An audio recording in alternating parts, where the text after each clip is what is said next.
ვის სჭირდება ასტროლოგიური ინფორმაცია? ასტროლოგიური ინფორმაცია, ზოგადად ასტროლოგიური სერვისები სჭირდება ადამიანს, რომელიც არის უფრო ანალიტიკური აზროვნების მქონე, რომელიც უფრო სტრატეგიული აზროვნების მქონეა, რომელიც გეგმავს თავის მომავალს და რომელიც ესე ვთქვათ, არ მიყვება დინებას.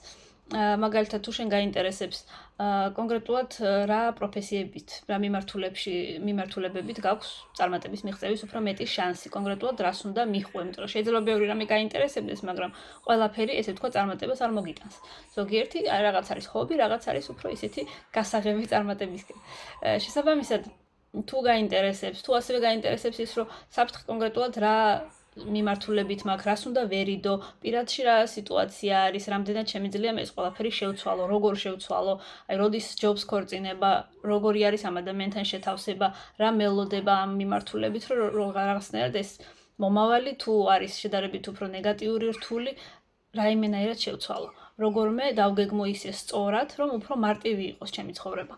როგორ და მაგალითად მოვიქცე ისე, რომ ჯანმრთელობის პრობლემები როდესაც მაქვს, ავირიდო თავიდან ეს ჯანმრთელობის პრობლემები, როდესაც მე ვიცი, რომ მაგალითად ერთ თვეში მე ხდება რაღაც კონკრეტული ორგანო დასუსტდება, შენ შეგიძლია უფრო წინასწარ ამ ყველაფერზე იზრუნო.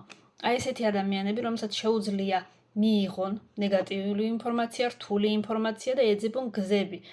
კი არ დაისტრესონ, ეძებონ გზები, რომ რაღაცნაირად ეს პრობლემა შეცვალონ.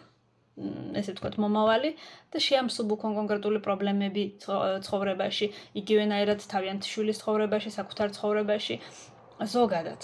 იმოქმედონ იმისთვის, რომ შეცვალონ საკუთარი მომავალი. როდესაც ადამიანი მზად არის იმოქმედოს, შეცვალოს თავისი მომავალი, როდესაც ადამიანს აქვს საკმარისი ფსიქიკა იმისთვის, რომ მიიღოს ყველანაირი სირთულე, როდესაც ადამიანი მზად არის საბრძოლველად. აი ესეთი ადამიანებისთვის არის ასტროლოგია რეკომენდირებული, რადგან ისინი მზად არიან უკვე ამ ინფორმაციის მისაღებად და სასიკეთოდ გამოსაყენებლად.